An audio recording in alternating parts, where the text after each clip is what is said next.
সালাম আলাইকুম শেখ। ওয়ালাইকুম সালাম রহমতুল্লাহ বরকাত। জি।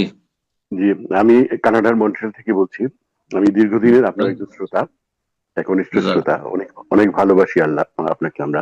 আল্লাহ আল্লাহ আপনাদের ভালো করুন। সব জাযাকাল্লাহ দেশে খায়ের। আল্লাহ দিনের উপর আল্লাহ যেন অবিচল রাখেন। জি।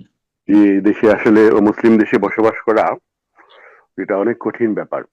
আমরা যারা আসার আল্লাহ পরে বুঝতেছি। আল্লাহ সহজ করুন, ছেলে জি, মেয়েদের আল্লাহ ভালো ইমান ইসলামের উপর আল্লাহ রাখার তৌফিক দান করুন। জি। জাযাকাল্লাহ খায়ের। এই আমার ছোট্ট দুটি প্রশ্ন। আজকে প্রথমে বলে নি, আজকের যে আপনার আলোচনা যেটা আহ, স্বামী স্ত্রীর বিষয়ের অত্যন্ত মূল্যবান আলোচনা হয়েছে। তো আমি এ ব্যাপারে আলোচনা না করে প্রাসঙ্গিক দুটি প্রশ্ন আছে আমার। একটা হলো যে মসজিদে যখন একটা প্রশ্ন।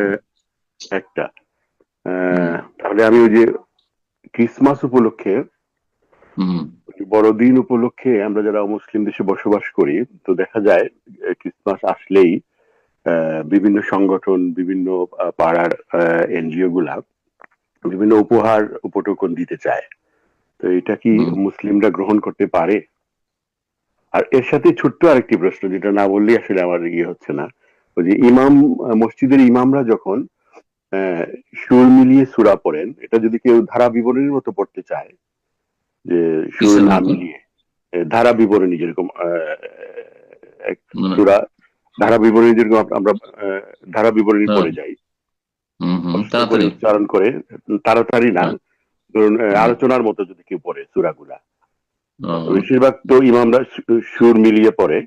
এটা না করে যদি হুম, আমরা ভাষণের মতো বা ওই যে কি বলে কবিতা আবৃত্তির মতো যদি ধারা বিবরণীর মতো পড়ি, এটা কি হুম, জায়েজ হুম, আছে? এই ছোট্ট হুম। দুটি প্রশ্ন আমার। জাযাকাল্লাহ খায়ের। প্রশ্ন যে ক্রিসমাস উপলক্ষে যে উপহার দিয়ে থাকে সেগুলো নেওয়া জায়েজ কিনা। যদি অনুষ্ঠানে হাজির হন তাদের, আর সেখানে উপহার নিচ্ছেন, তো জায়েজ না।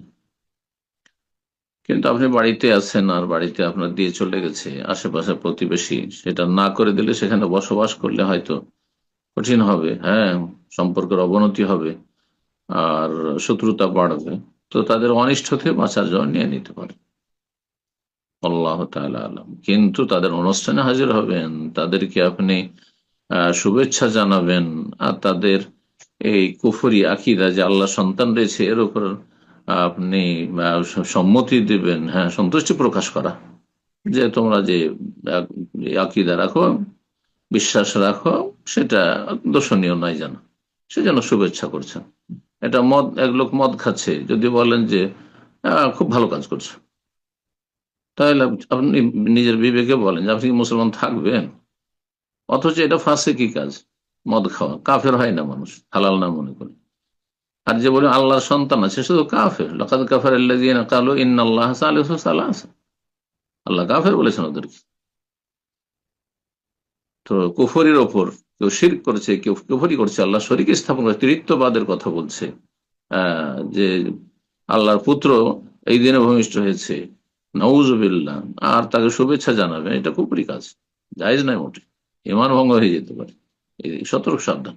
তাদের অনুষ্ঠানগুলিতে হাজির হওয়া কোনো মুসলিমের জন্য জায়েজ না, হারাম, কাবিরা গুনাহ, ইমান ভঙ্গ হওয়ার সম্ভাবনা রয়েছে। বাকি কথা হলো যেমনটা বললাম, যে নিজের বাড়িতে আছেন, হ্যাঁ, আপনি স্কুল টিচার অথবা কোনো কাজ করেন অফিসে, আর সেখানে আপনাকে টেবিলে দিয়ে চলে গেল, সে রিজেক্ট করা যাবে না। নিয়ে নিয়ে কোনো গরিব থাকলে দিয়ে দেন, সবচেয়ে ভালো নিজে ব্যবহার না করে। আল্লাহ হেফাজত করুন। তারপরে প্রশ্ন করেছেন যে ইমাম সাহেবেরা যে তেলাওয়াত করেন সলাতে সুর করে, কেউ যদি সুর করে তেলাওয়াত না করে, স্বাভাবিক কথা বলার মতো বা ভাষণ দেওয়ার মতো তেলাওয়াত করে, তাহলে কি সেটা চলবে? নবী সাল্লাল্লাহু আলাইহি সাল্লামের হাদিস রয়েছে, যায়্যিনুল কোরআন বিআসওয়াতিকুম, তোমরা কোরআনকে তোমাদের কণ্ঠস্বর দ্বারা সুসজ্জিত করো।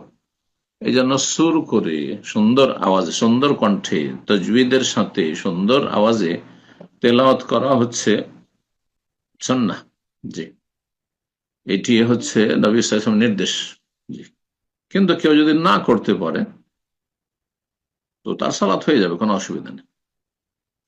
সুন্নতের খেলাফ কাজ করলো, সুন্নতের খেলাফ তেলাওয়াত করলো, এমনি পড়ে যাচ্ছে, কোন রকম করে উচ্চারণ করছে আর পড়ছে, উচ্চারণ করে পড়ছে, সে তার মানে কণ্ঠস্বর অত ভালো নয়, অথবা সে অভ্যস্ত নয়, কিন্তু যথাসাধ্য যার যেমন কণ্ঠস্বর রয়েছে চেষ্টা করবে সুসজ্জিত করার কোরআনকে, মানে সুন্দর কণ্ঠে পড়ার চেষ্টা করবে।